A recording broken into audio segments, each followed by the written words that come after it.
about a little baseball. Well, in my opinion, Justin Verlander will win the Cy Young Award and the MVP.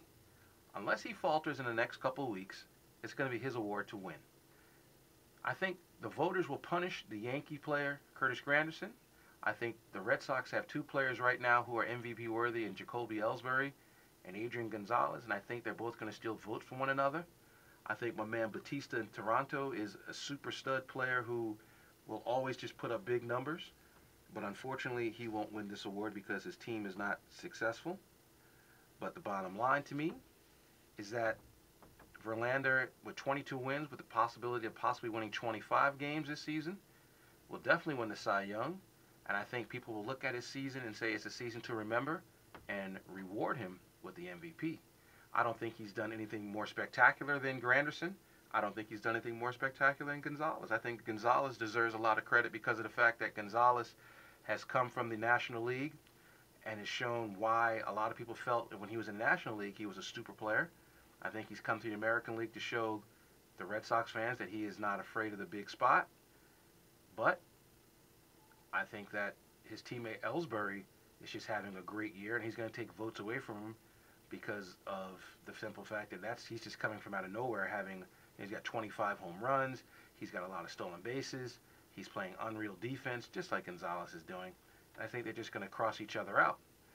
Granderson has kind of cooled off a little bit lately, and I think that even though he's putting up prodigious numbers, I don't think that the voters will say, well, he's on the Yankees, and yes, he's filled in for A-Rod because A-Rod has not had a big year, but, the Yankees are so loaded that any one person on that team can go off, and people are not surprised that this has happened. I think the Rookie of the Year race in both leagues is going to be very close. I think Mark Trumbo for the Angels will win the award because I think Mr. Nova from the Yankees had to go down to the farm for a little bit and sort of work out some of his problems. But again, I think the voters will punish Nova because he's on a team of all-stars. Trumbo basically wasn't the player that people thought was going to be the stud for the Angels this year. I thought a lot of people thought the Angels had a few other players who were going to come up and do some special things. But I think had they put Trumbo and their top four hitters, during the season earlier, I think the Angels would be in first place right now. But I think the fact that they didn't know where to play him in the lineup kind of hurt their team. But I think his impact on that team has been extraordinary. And the simple fact that he leads that team in home runs, I believe he leads the team in RBIs as a rookie. I mean, he's a beast, and he can hit the ball real hard. I think Nova will show his worth and his to the Yankees and his wealth to the Yankees, as his postseason progresses. I mean, he's pitching. He's won. I believe he lost. He didn't lose late his last game. The Yankees team lost the game, but he's had quality starts. I believe in like his last 11 of his last 12 starts, and I'm talking like pitching 7 innings of just brilliant baseball. And I believe he had won 9 straight decisions. So he's 15-4. You can't criticize it. It is an apples and oranges argument, but I think the voters will punish Nova just because of the fact that he's on the Yankees, and I think a lot of people expect if you're on that team, you're going to succeed. In the National League, I think Mr. Kimbrel from the Braves will win the award because I think that anytime you set a record as a rookie, and a saves record at that, shows that you're a pretty special player. I mean, Feliz last year won it for the Rangers, and he did pretty much the same thing. Well, this kid Kimbrel has come from out of nowhere to win this year because, yes, he had a year under Billy, talking with Billy Wagner and learning how to pitch and how to close games. I think that it's impressive what he's done on that team.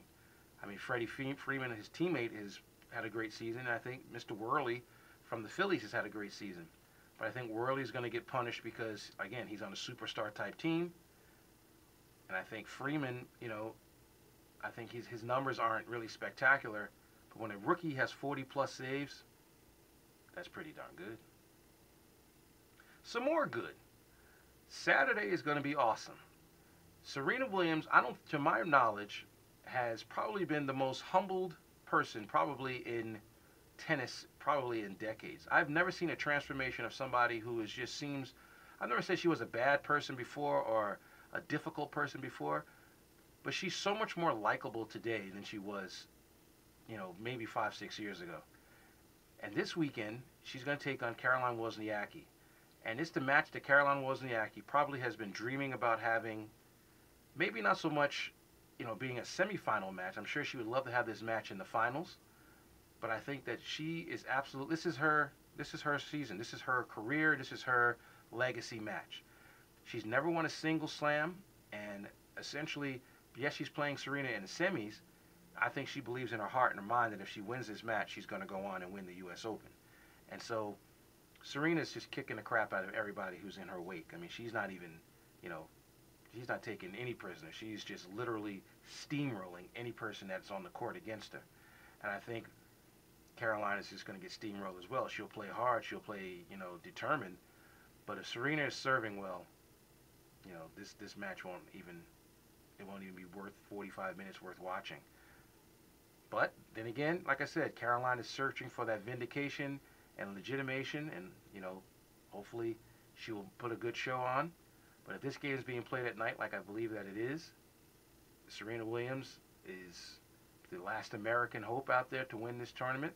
I think Serena's going to destroy her, and Serena's going to reaffirm to the world that she is number one player in the world. She's won 17 straight matches on hard courts, and since she's come back from her injury, she only has one loss. And so she's due, and she's ready to become the best in the world again. And the final good, I think, is a good for everyone in this lovely city. The Los Angeles Dodgers, folks. You can say what you want to about the Dodgers. You can say what you want to about the whole McCourt divorce situation. But Don Mattingly deserves some votes for Manager of the Year. This team has been essentially left for dead since June. And for the team to just be within a couple of games of getting to 500, with Matt Kemp and Clayton Kershaw having career seasons, Kemp would be the MVP of this league if the Dodgers were just, within a few games of the wild card, or just 5 games within the wild card. I think Kemp would get the MVP in this league because he's probably going to come close to going 40-40. I think he's got 33 home runs, and he's got almost 40 steals out already. And Clayton Kershaw, I don't know, he's 17-5 with a 2.45 earned run average.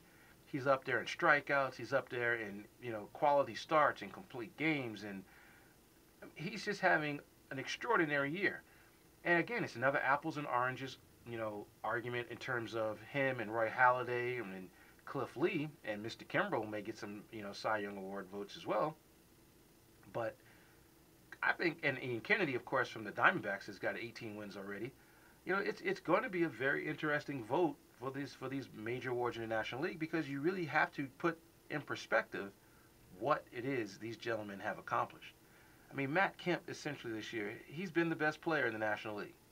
I mean, I know Ryan Braun has been, great for the Brewers, and I know, Prince Fielder has been as well. And their teams are both they're going to go to the playoffs. Yes, we get it. But the fact of the matter is that Matt Kemp has had the best baseball season in the National League. And he's doing it on a team that has had so much turmoil, that really hasn't had anybody in front of him do anything all season long. I mean, they've sat down Ethier because of his knee, and Ethier's numbers have dropped off considerably the second half of the season. They got rid of Furcal. I mean, for him to put up the numbers that he has put up this regular season, I'm sorry. I think he deserves to be the MVP of the National League, and if I had a vote, I'd give it to him, because I think Prince Fielder is breaking down or wearing down. Ryan Braun is starting to carry the team more so now. But the fact that Braun missed a bunch of games due to the injury, I think that hurts his chances of winning this award. But I'm just one man.